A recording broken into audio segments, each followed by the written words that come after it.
Emmanuel, Dieu de toute grâce. Vous allez prendre avec moi deux textes, des textes que vous connaissez. Le premier, il est dans Matthieu. Le chapitre 1, à partir du verset 23, je pense. Non, Matthieu, chapitre 1, à partir du verset 18. Matthieu, chapitre 1, à partir du verset 18 jusqu'au verset 23. Et le deuxième, ça sera dans Luc, à partir du verset 26, je pense. Non, Matthieu chapitre 1, verset 18 nous dit ceci. « Voici comment arriva la naissance de Jésus-Christ. Marie, sa mère, était fiancée à Joseph avant leur union. Elle se trouva enceinte par l'action du Saint-Esprit. Joseph, son époux, qui était un homme de bien et qui ne voulait pas la diffamer, se proposa de rompre secrètement avec elle. Comme il y pensait, voici qu'un ange du Seigneur lui apparut en songe et dit « Joseph, fils de David, ne crains pas de prendre avec toi ta femme, car l'enfant qu'elle a conçu vient du Saint-Esprit. Elle enfantera un fils et tu lui donneras le nom de Jésus, car c'est lui qui sauvera son peuple de ses péchés. » Le nom Jésus signifie le sauveur. Ok? Souvent, pour remarquer les significations des noms dans la Bible, vous allez voir cette structure. On parle, l'enfant s'appelle tel, et il y a une phrase qui suit. Généralement, la phrase qui suit est la signification du nom qui est donné avant. Ok? Tout cela arriva, verset 22, afin que s'accomplisse ce que le Seigneur avait déclaré par le prophète. Verset 23, voici que la Vierge sera enceinte. Ce que Matthieu reprend, c'est les citations du prophète Ésaïe. Il faut savoir qu'il y a beaucoup de citations du prophète Ésaïe dans l'évangile selon Matthieu. Ok? Pour la simple raison, pour certains prédicateurs, Ésaïe est appelé le prophète du Fils, parce qu'il a reçu des prophéties plusieurs années avant sur la naissance de Jésus. Okay? Et quand vous combinez Ésaïe avec le prophète Michée, vous avez un puzzle qui est vraiment profond. Ésaïe prophétise le chapitre à succès, le chapitre qui est connu, Ésaïe 53, il prophétise avec précision les souffrances du Messie. Et Michée, chapitre 5, je crois, le verset 9, il y a la prophétie sur le lieu de la naissance du Messie. Okay? Pour cela, je vous encourage, et je nous encourage tous. Nous sommes des hommes faillibles, mais le Dieu qui parle à travers nous n'est pas faillible. Okay? C'est pour cela, nous apprenons, quand on grandit dans le prophétique, on ne s'inquiète pas de notre source, parce que notre source ne vient pas de nous. On ne s'inquiète pas de notre source. Par contre, on veille sur nous et on sait que nous sommes faillibles. Par contre, nous apprenons à délivrer la parole, le message, tel qu'elle a été reçue, sans rien rajouter. Okay? Quand on ne comprend pas, on reste simplement, Seigneur, j'essaie de comprendre. Voilà, vous essayez de vous rappeler simplement ce que vous avez vu, ce que vous avez reçu, les mots qui ont été entendus, un point, un trait. Et on demande des explications à Dieu. Okay? Et c'est là maintenant que Dieu donne.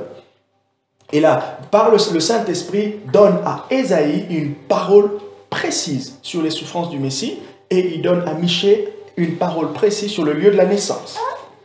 Verset 23, voici que la Vierge sera enceinte, elle enfantera un fils et on lui donnera le nom d'Emmanuel, ce qui se traduit, vous voyez ce que je disais tout à l'heure, Emmanuel, ce qui se traduit Dieu avec nous. Je suis d'accord avec vous que Emmanuel signifie Dieu avec nous, ok? Alors, je l'ai expressément intitulé, mon thème, je l'ai expressément intitulé Dieu de toute grâce, parce que vous allez comprendre, derrière le mot Emmanuel, la vision de la grâce. C'était beau ce que le Seigneur m'a emmené à comprendre. Je nous emmène du coup dans Luc, le chapitre 1. Luc, chapitre 1, à partir du verset 26. Luc, chapitre 1, à partir du verset 26. C'est notre deuxième texte. Emmanuel, Dieu de toute grâce. Je lis. Au 6e mois, l'ange Gabriel fut envoyé par Dieu dans une ville de Galilée du nom de Nazareth. C'est intéressant de remarquer que pour la l'annonciation, la naissance de Jésus, on a un ministère angélique vraiment très présent. Okay? Le ministère angélique est tellement présent et c'est vraiment beau de voir cela. C'est pour cela même certaines personnes, et d'ailleurs même c'est biblique de pouvoir reconnaître que même pour le prophétique, le Seigneur peut parler par des anges. Ok?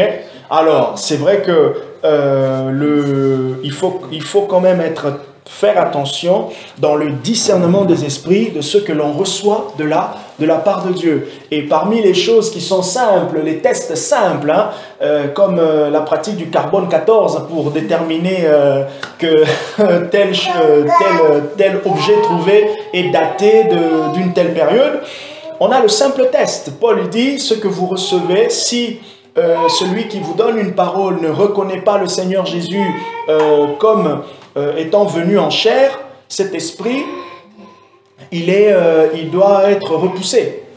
Okay? Paul, il parle du discernement des esprits dans Galates chapitre 1, les versets 7 au verset 10, et Jean parle de discernement aussi des esprits dans 1 Jean, le chapitre 4. Voyez?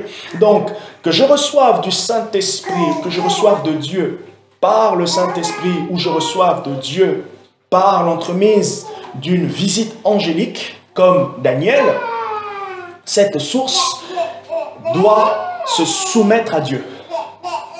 Ok? Et si cette source ne se soumet pas à Dieu et ne nous emmène pas à se soumettre à Dieu, c'est clair que ça ne vient pas de Dieu. Parce que comme a dit Jésus, le diable, un royaume, si il est divisé, il ne peut pas subsister. Et on sait que le royaume de Dieu n'est pas divisé. Parce que Dieu lui-même, au sommet de la Trinité, ils sont un. Voilà pourquoi l'unité est une grande force. Et, même parenthèse que j'ouvre et que je ferme aussi, quand le Saint-Esprit opère au travers de l'Église, par le ministère des dons, il opère, vous allez sentir une forme d'unité. Vous allez sentir une forme d'unité, de complémentarité. Il y aura quelqu'un qui va voir une image et va peut-être pas très bien comprendre, et l'autre va dire, moi j'ai vu ça aussi, mais à la fin des comptes, si les leaders sont exercés dans l'interprétation en fait, de l'exercice de la prophétie, ils vont se dire, cette image est en complément.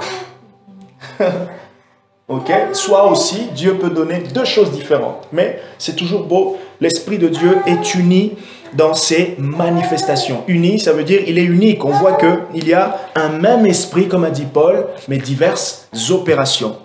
Alors, verset 27, chez une vierge fiancée à un homme du nom de Joseph de la maison de David, le nom de la vierge était Marie, il entra chez elle et dit, « Je te salue, à toi à qui une grâce a été faite. Le Seigneur est avec toi. Je te salue, à toi à qui une grâce a été faite. » Et dit quoi? Le Seigneur est avec toi. Le fait de dire « Dieu est avec toi » signifie « Emmanuel ». Suivez-moi très bien, vous allez voir. Troublée par cette parole, elle se demandait ce que signifiait une telle salutation. L'ange lui dit, sois sans crainte, t'inquiète Marie. Je t'ai fait peur, t'inquiète, c'était TikTok. Marie, car tu as trouvé grâce auprès de David.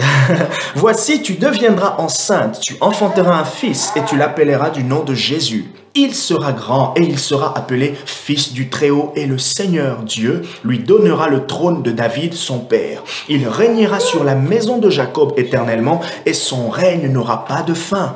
Marie dit à l'ange, comment cela se produira-t-il puisque je ne connais pas d'homme?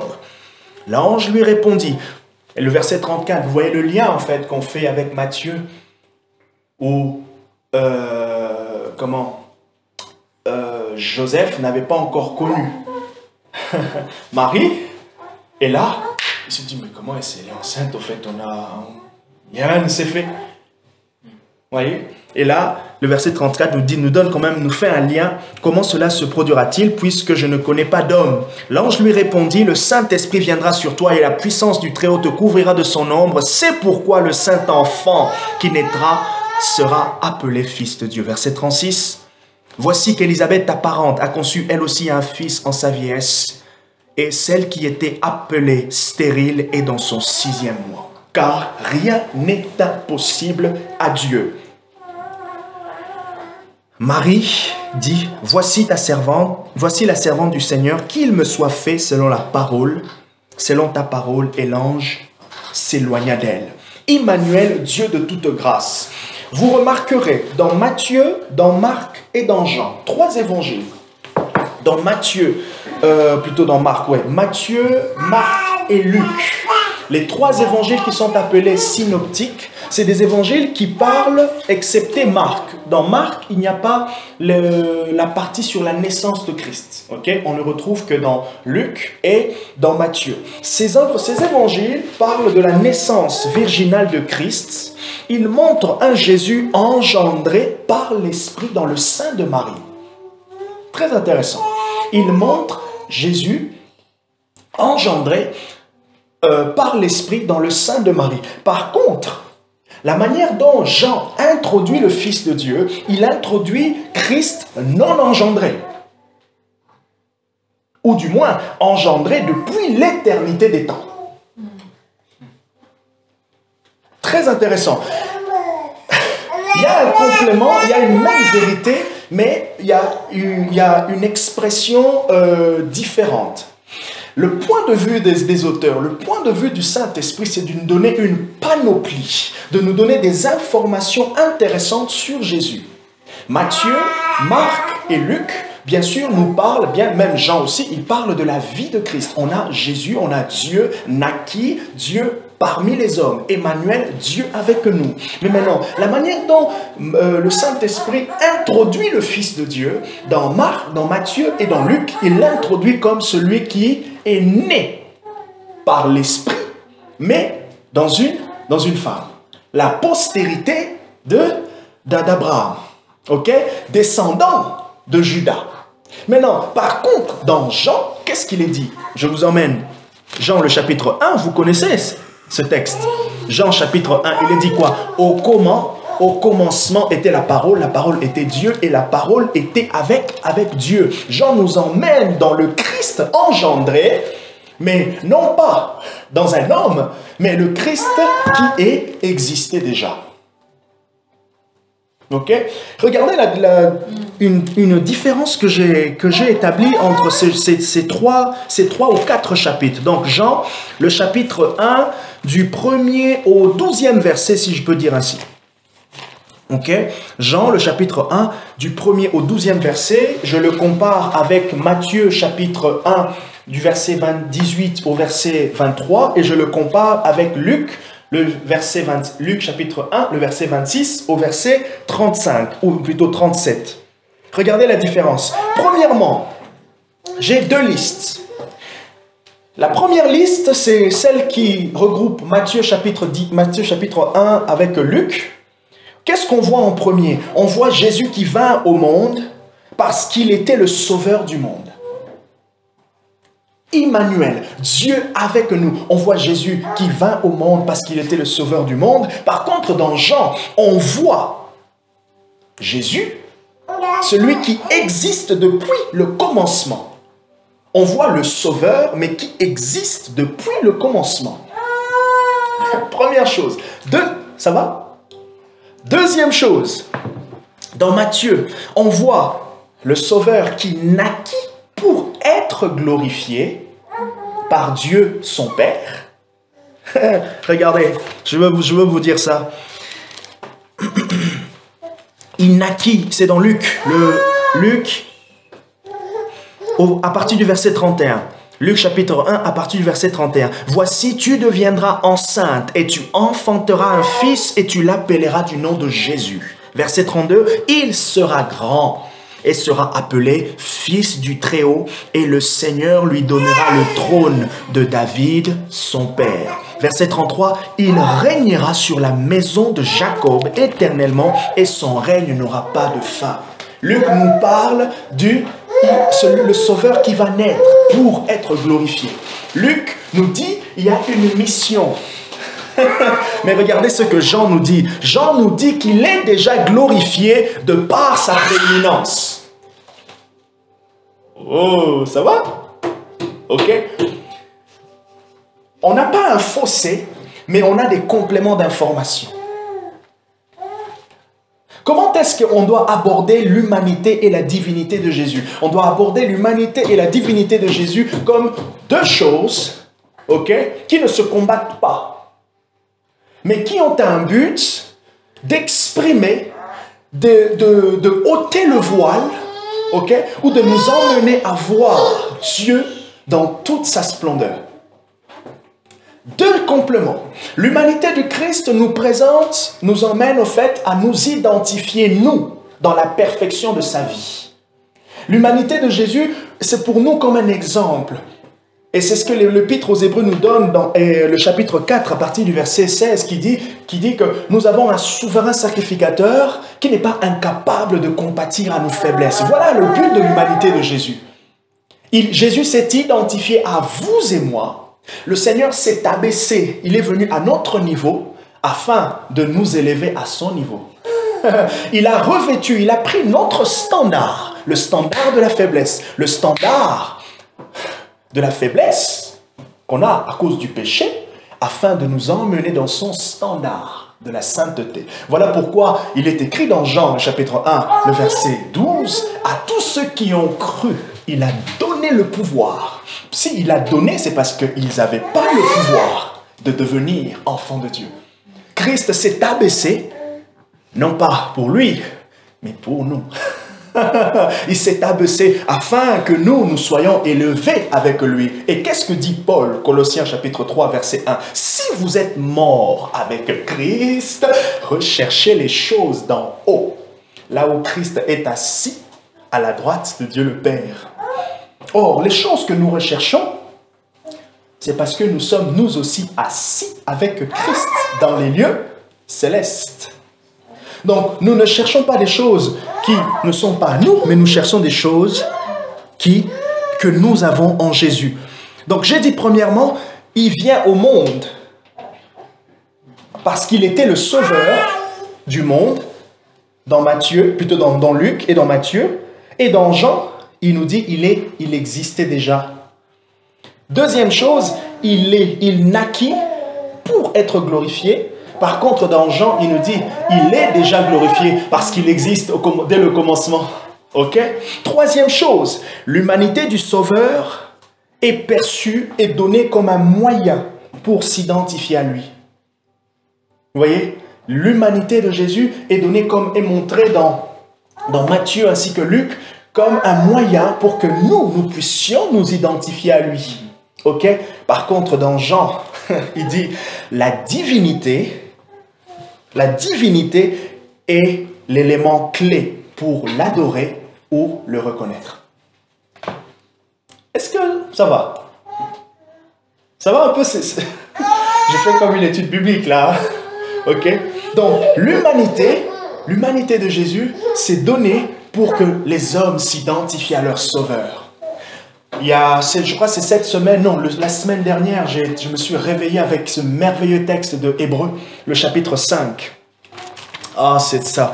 Waouh! On dirait que pendant que j'étais en train de dormir, on était en train de me prêcher ce passage. Hébreux chapitre 5. Hébreux chapitre 5. Hébreux chapitre 5.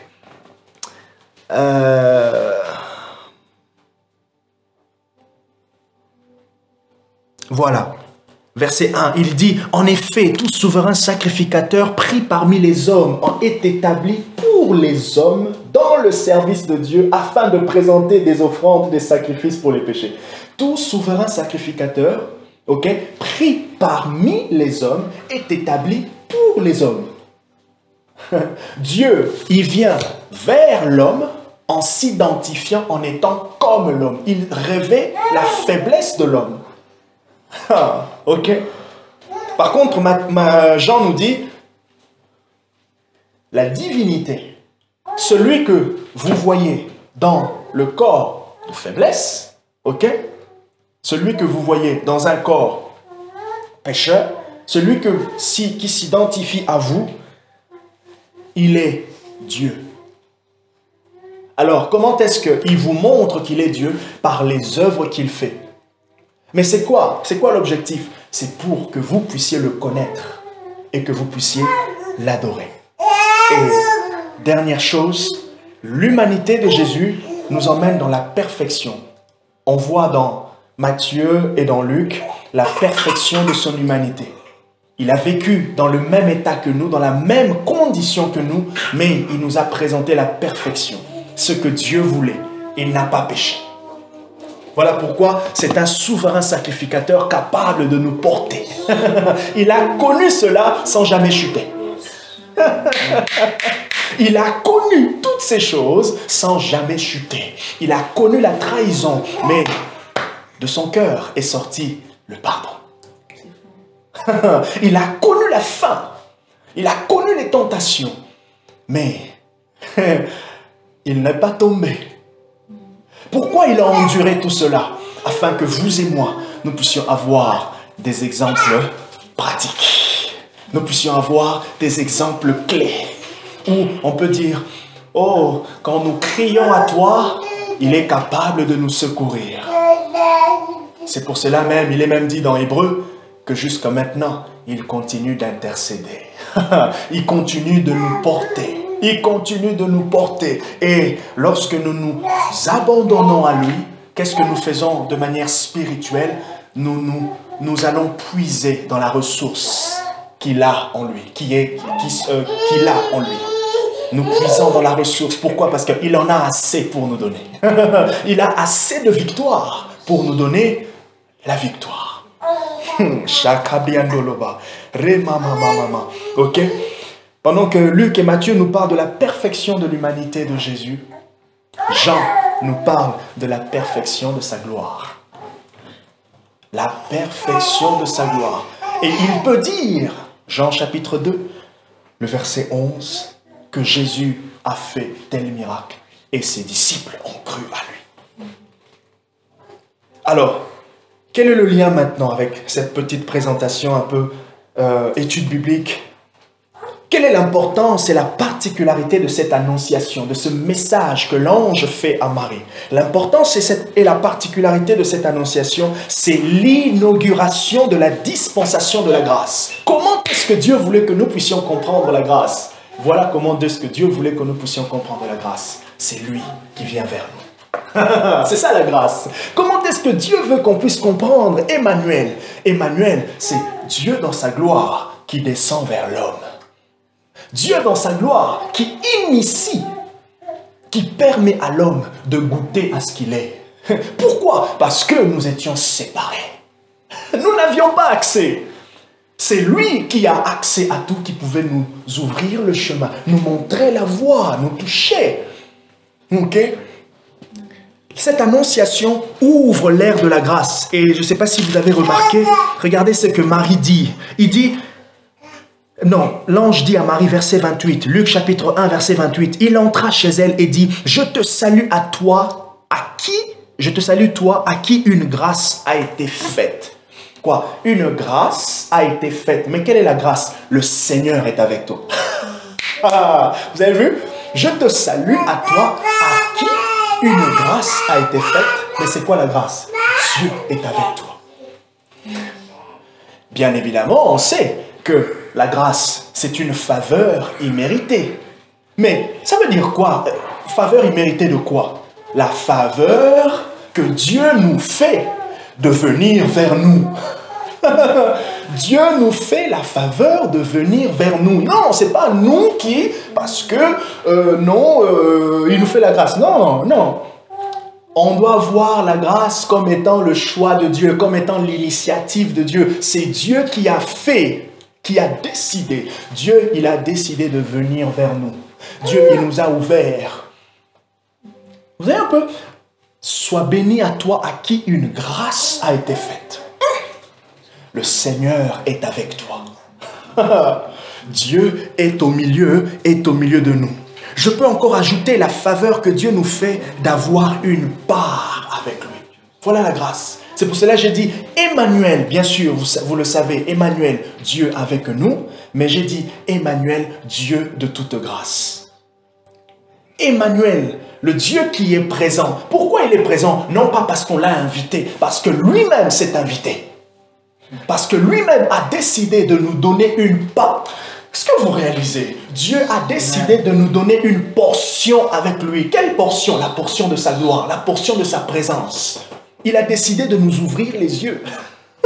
Il a décidé de nous sauver. Il a décidé.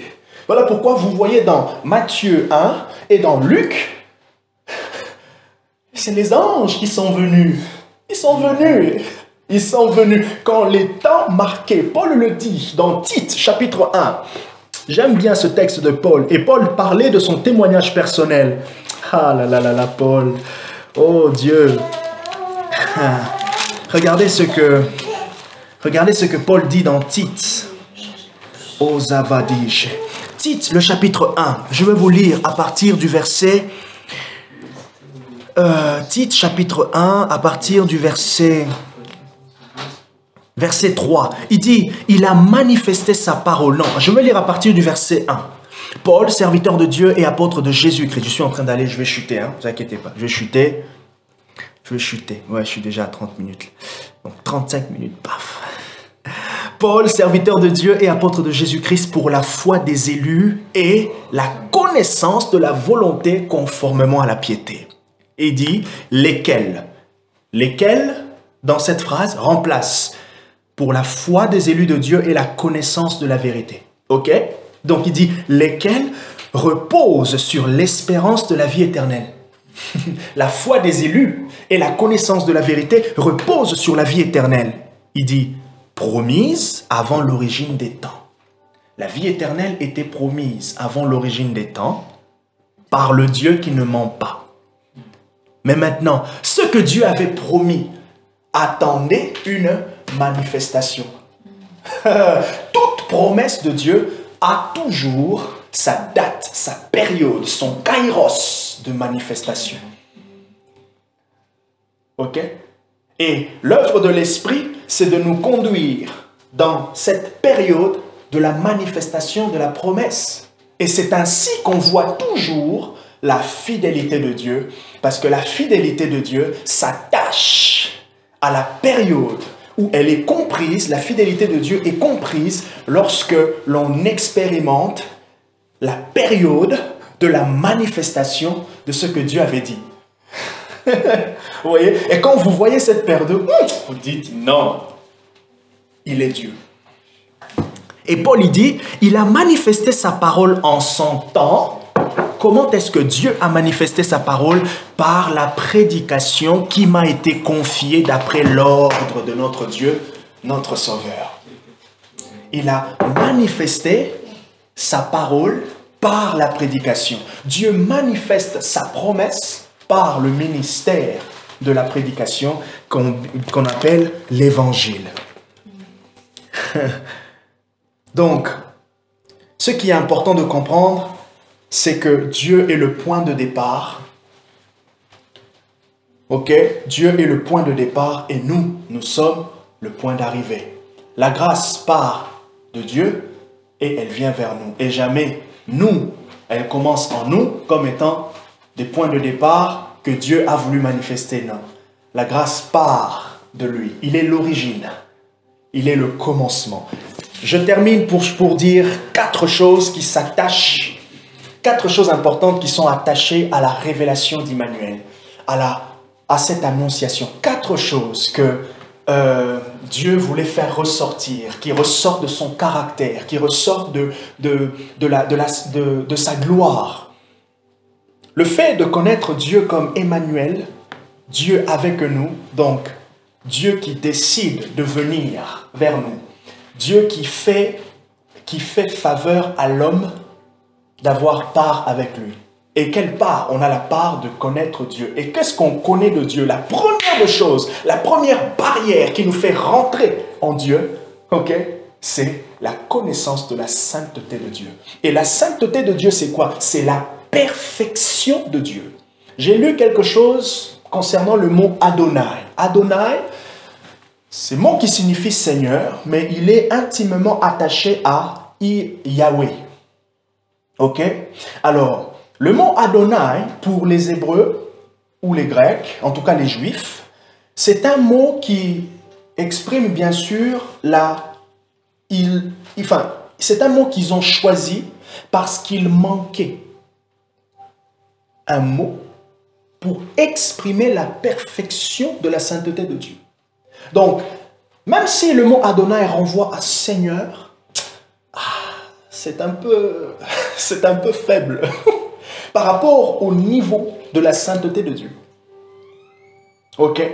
Et donc, dans la révélation d'Emmanuel, Dieu qui vient vers l'homme, Dieu qui est fait grâce à l'homme, voilà ce que Dieu veut nous dire. Il veut nous dire, premièrement, sa fidélité. Regardez ce que Matthieu dit. Verset 22. Tout cela arriva afin que s'accomplisse ce que le Seigneur avait déclaré par le prophète. Qu'est-ce qu'il avait déclaré? Voici, la Vierge sera enceinte. Donc ce n'est pas un événement qui est séparé du grand plan initial. Là, Matthieu nous ramène à Ésaïe, mais moi je peux nous ramener à la Genèse, chapitre 3, verset 15. Lorsque l'homme a péché et que Dieu a dit à la femme et au serpent, la postérité de la femme t'écrasera le talon. Ok? On voit la fidélité. Deuxième chose, derrière cette annonciation, derrière ces paroles de l'ange, deuxième chose, on voit le secours de Dieu. Et j'aimerais employer le mot secours dans son mot hébreu ou grec qui est Ézer. L'homme a été secouru. Emmanuel, Dieu avec nous, Dieu de toute grâce, signifie le Dieu notre secours. Parce que si Dieu n'était pas venu vers nous, nous ne pouvions pas aller vers lui. Dieu vient au secours de l'homme parce qu'il y avait un grand fossé entre lui et l'homme et ce fossé ne pouvait pas être brisé par l'homme. L'homme ne pouvait pas remonter ce fossé et aller vers lui. Il n'a pas la force. Et c'est Dieu qui, étant le Dieu de toute possibilité, qui a la capacité de franchir. Voilà pourquoi il est appelé celui qui fraye un chemin. Il y a une chanson, non? Oui. Tu vois Waymaker, mais il y a aussi une autre chanson aussi, tu crées des chemins tout tracés, des trucs comme ça. Il n'y a pas, non? Bon, bref. En tout cas, Waymaker, c'est la chanson quand même. Ok. Donc, première chose, la fidélité de Dieu. Deuxième chose, le secours. Dieu, Hézer. Comme Ève, qui est le secours de l'homme. Pour cela, je suis content d'être marié. Et Barbara, elle est contente. Non? Oui? 100%? Validé? 100% remboursé? La fidélité de Dieu, le secours de Dieu. Et troisième chose, puisque Dieu vient vers nous, Emmanuel, qu'est-ce qu'il nous dit? Regardez ce que Marie dit, plutôt l'ange dit à Marie, car rien n'est impossible à Dieu. Les disciples posent la question, mais du coup, si aucun riche ne peut venir, ne peut être sauvé, ben alors qui peut être sauvé? Et Jésus dit, car cela est possible, rien qu'à Dieu. Qui peut être sauvé? Qui peut sauver? Nous ne sommes que des dispensateurs. En fait, nous sommes comme le facteur, en fait. Le facteur, il vient, il dépose la lettre. Ok? Et c'est Marie qui ouvre la lettre. Et quand elle ouvre la lettre, qu'est-ce qu'elle fait? Elle lit et elle est convaincue ou pas? Pareil. Nous témoignons. Et celui qui va convaincre les cœurs, c'est Dieu. Donc, notre responsabilité, c'est de laisser les lettres et laisser l'auteur derrière la lettre s'entretenir personnellement avec ses destinataires. Voilà l'évangile. L'univers de toute la possibilité, de toute la puissance de Dieu. Car rien n'est impossible. Comment est-ce que Marie pouvait arriver à comprendre que rien n'est impossible à Dieu? Parce qu'elle lui a été fait une grâce. Emmanuel est venu vers elle. Quand Emmanuel vient vers nous, il nous ouvre les voies, l'univers de toutes ses possibilités. Voilà pourquoi nous aspirons toujours à ce que Dieu soit au milieu de nous, que son témoignage soit au milieu de nous. Parce que lorsque son témoignage est là, nous sommes dans l'univers de toutes les possibilités. Les malades sont guéris, les démons sont chassés. Bref, Dieu, il est glorifié comme il veut. Et la quatrième chose, qui est la dernière, c'est la proximité. Emmanuel, Dieu de toute grâce, venant vers nous, c'est Dieu qui se rend proche. Et comme Barbara me dit, le Nouveau Testament ou la Nouvelle Alliance nous donne un marqueur fort qui est la proximité de Dieu. Comment un Dieu qui est si proche de nous peut manquer de s'exprimer dans toute sa gloire au travers des dons de puissance? Quelque chose qui est inconcevable. Sachant que dans l'Ancien Testament, il était présenté comme un Dieu loin, ou du moins, il était présent parmi son peuple par des marqueurs comme le tabernacle, les prophètes. Mais aujourd'hui, il nous parle par le Fils. Aujourd'hui, son esprit habite en nous. Proximité. Si Dieu est proche, qu'est-ce qu'il ne peut pas faire? Si Dieu est en chacun d'entre nous, qu'est-ce qu'il ne peut pas, il ne peut pas faire? Que le Seigneur nous bénisse, Emmanuel, Dieu de toute grâce. Gloire à Dieu.